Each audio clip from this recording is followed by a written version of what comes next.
She was beautiful, brave, and determined to make history. But when other climbers found her high above the clouds, frostbitten and whispering her final words, it was already too late. She had a husband, a son, and a dream. Francys Arsentiev never wanted to become a warning, but she did. And for nearly a decade, climbers passed her frozen body on their way to the summit of Everest, some pausing in silent horror, others walking on without a word. This is her story, and once you hear it, you will never forget her.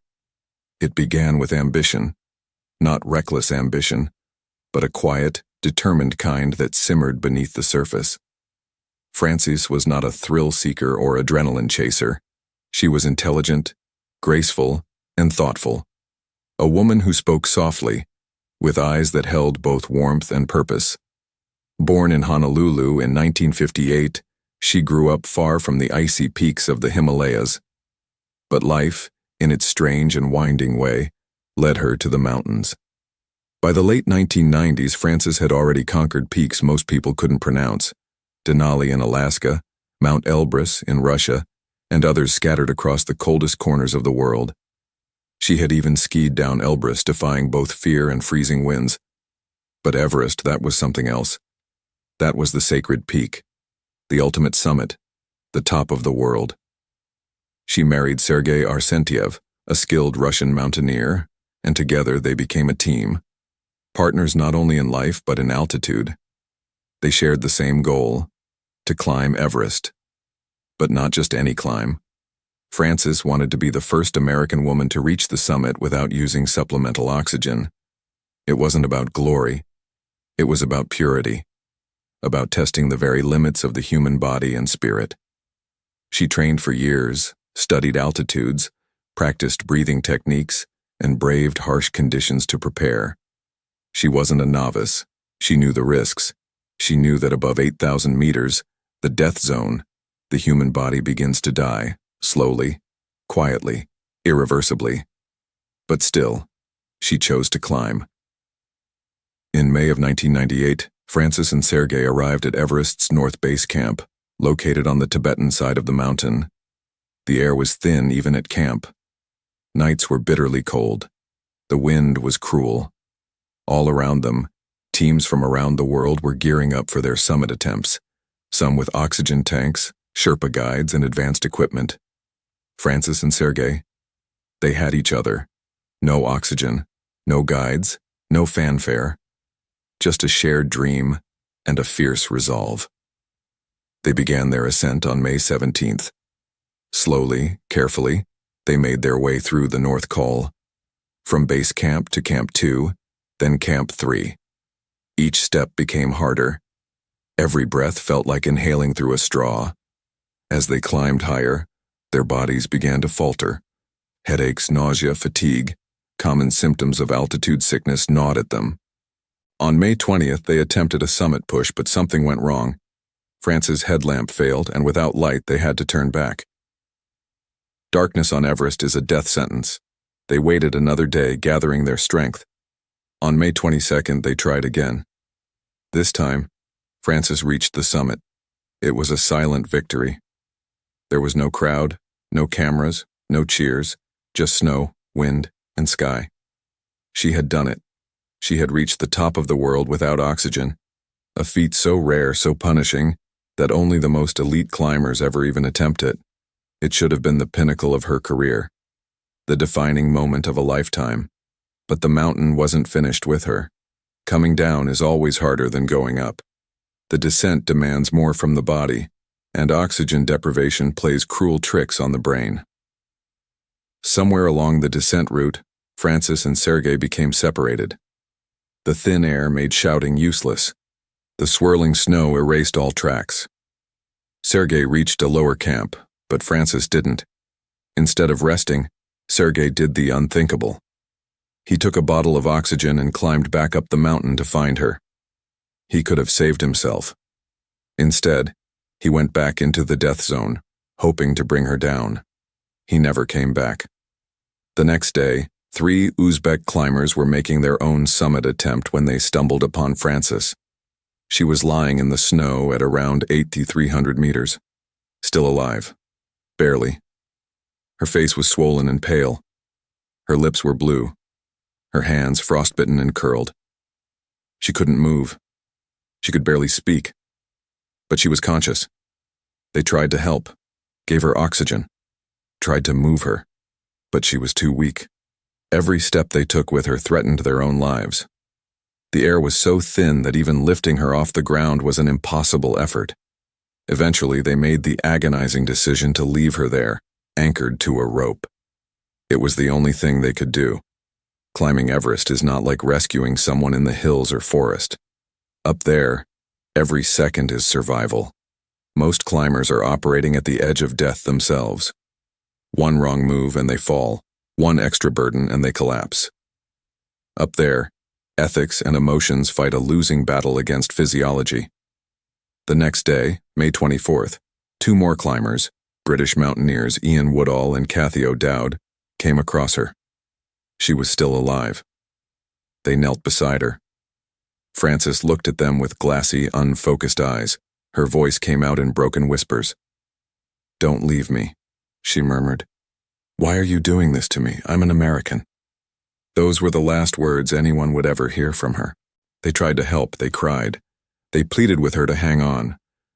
But they too knew the truth. There was no way to carry her down, and every minute they stayed put their own lives in peril. In the end, they left her there, just as the wind picked up and the snow began to fall again. Somewhere not far away, Sergei's body lay buried in the snow. It would be found the following year, still attached to his rope, frozen in a pose of silent desperation. Francis died clipped to that rope, staring at the sky. She remained there for 9 years, a ghost in red and blue. Climbers would pass her on the way to the summit, some stopping, some whispering prayers, some looking away in guilt. She became known as Sleeping Beauty, a tragic symbol of Everest's cruelty and allure. They say her face looked peaceful, as if she were simply resting. But the truth is, she had fought harder than most ever would. She had made it. She had stood at the top of the world, and she had paid the ultimate price. Years later, a team returned to Everest, not to climb, but to find her. Ian Woodall, the same man who had knelt beside her as she faded, led the mission.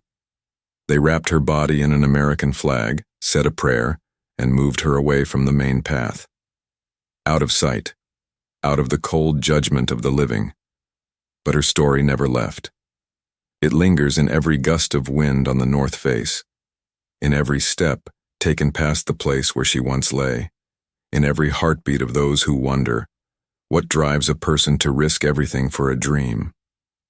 For Francys Arsentiev, it was never about the fame. It was about testing the edge of life and holding on just long enough to touch the sky. She did.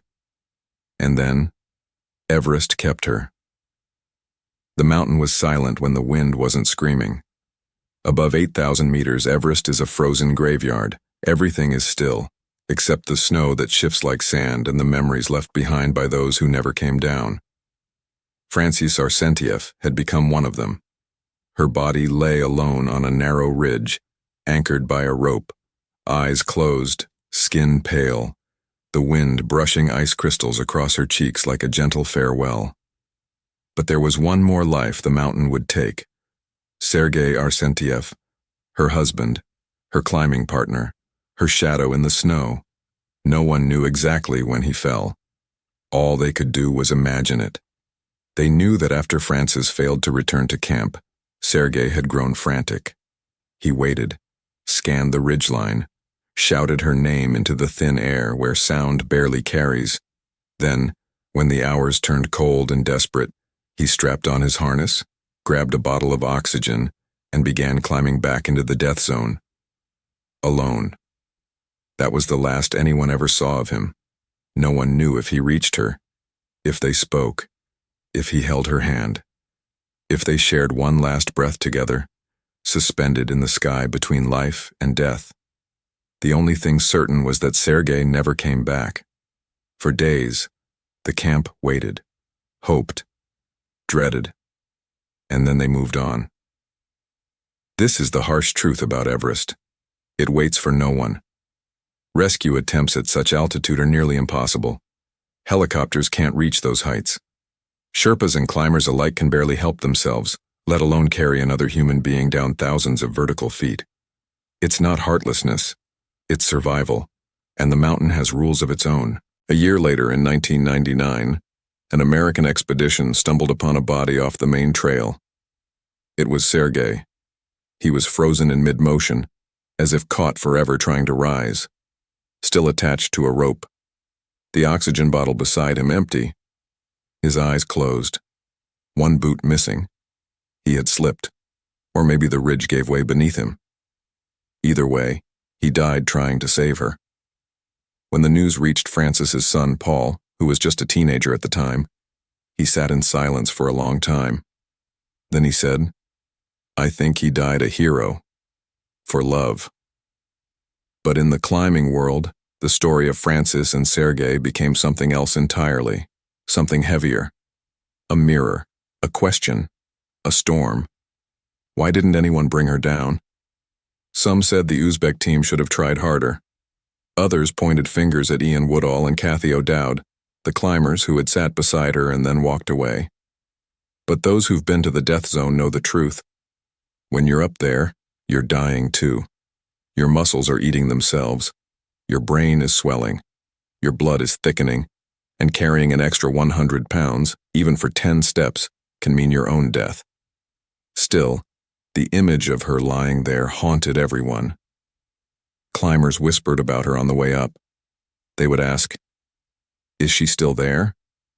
Some would pause for a moment when they saw her, her red and blue suit half covered in snow, her body curled slightly to the left, like she was sleeping.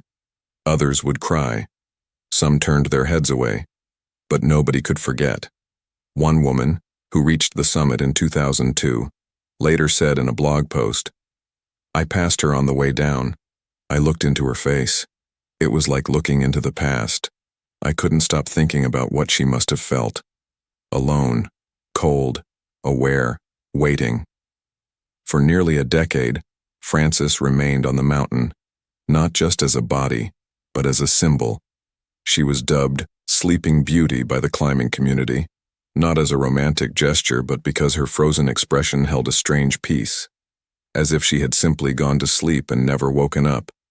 And all the while, people kept climbing past her, one by one, step by step, past the frozen reminder that Everest does not forgive.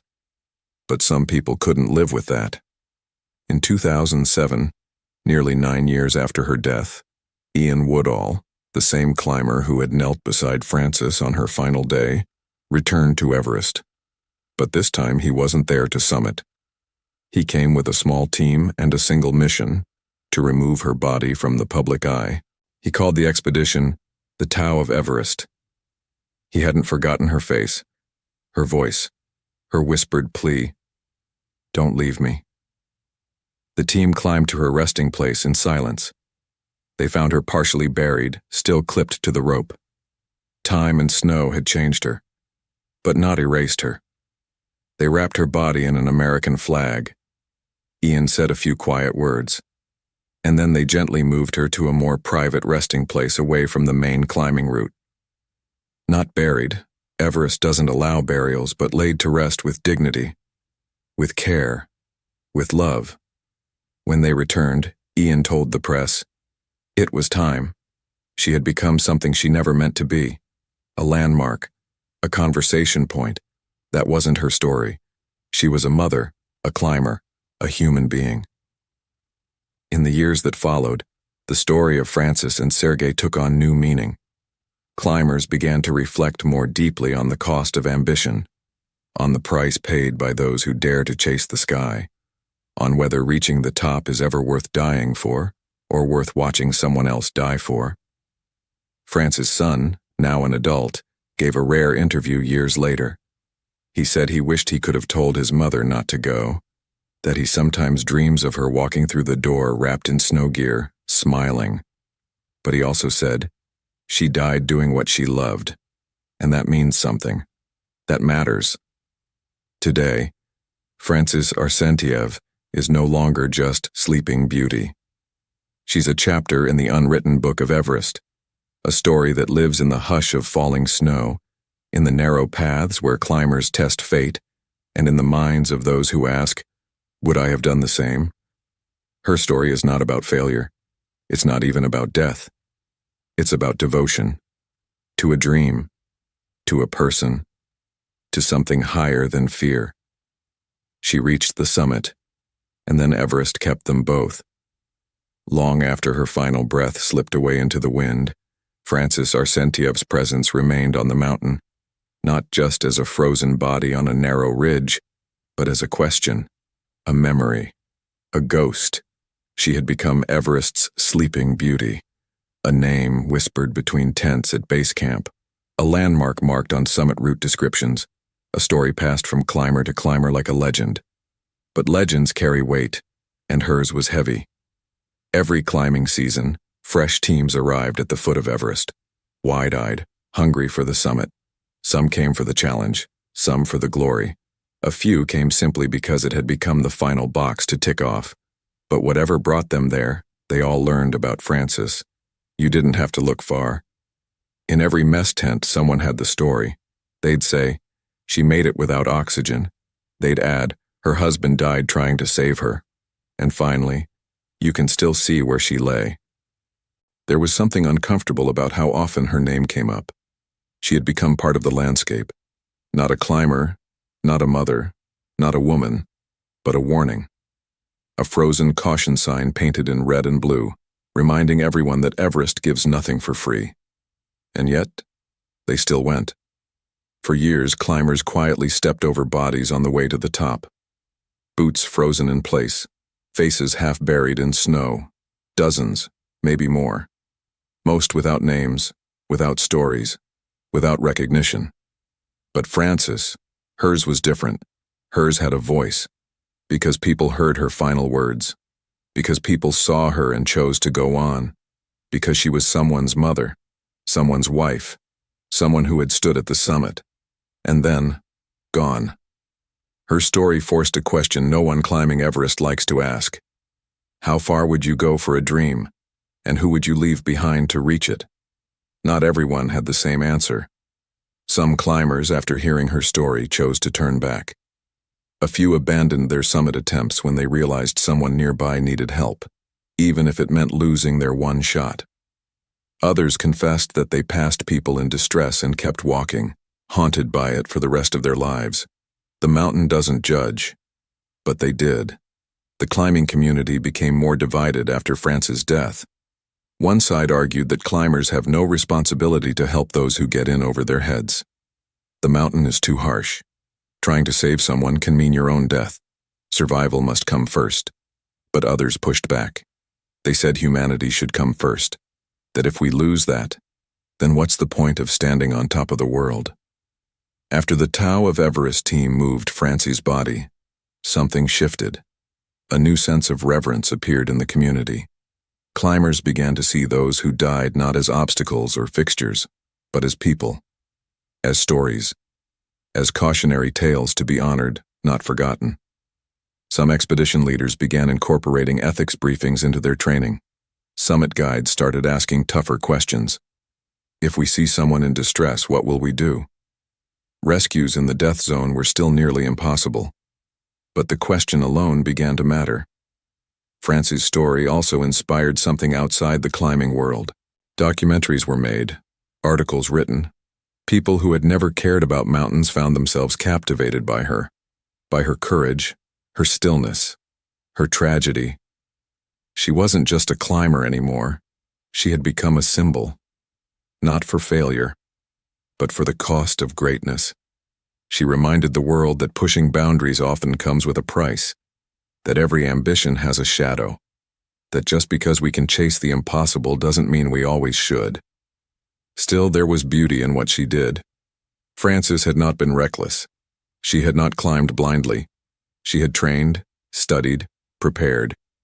She made it to the summit, on her own terms. Her dream was pure, and so was her fall. And Sergei, his love, his sacrifice, added a kind of poetry that the world rarely sees in such raw, unforgiving places. He died climbing back for her. He didn't hesitate. And in that frozen silence, two people were lost, but a truth remained. That love, real love, climbs higher than ambition, deeper than fear, stronger than Everest. Today, the exact spot where Francys once lay is no longer marked by her body, but climbers still feel it. They know.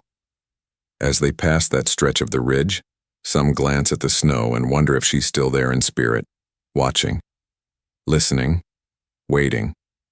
They call it the Sleeping Beauty Traverse now, and sometimes at night, when the wind moves just right and the stars flicker overhead, a climber will look out into the void and feel a presence nearby. Not ominous, not cold, just there. A whisper in the snow, a story on the wind. Francys Arsentiev is no longer a body on a mountain. She is part of Everest now, a part of its mythos, its warning, its poetry. She will never be forgotten, not by those who climb, not by those who dream, not by those who understand that the pursuit of greatness often comes not with applause, but with silence. Some say the summit of Everest is the most sacred place on earth, but it's also one of the loneliest. Francys Arsentiev reached that summit. She stood at the top of the world without oxygen, not for glory, not for fame, but for the quiet pride of doing something no one else had done before her. And yet her greatest legacy wasn't standing at the top. It was in what happened after, the choices others faced, the love that refused to let her go, and the way the mountain remembers her, even now. She was a climber, a mother, a dreamer, and today, she is a story carried on the wind. Let her memory remind us all that some dreams are worth chasing, but none are worth forgetting who we are. If this story moved you, share it. Not just for the views. But so Francys Arsentiev is never just another name lost in the snow.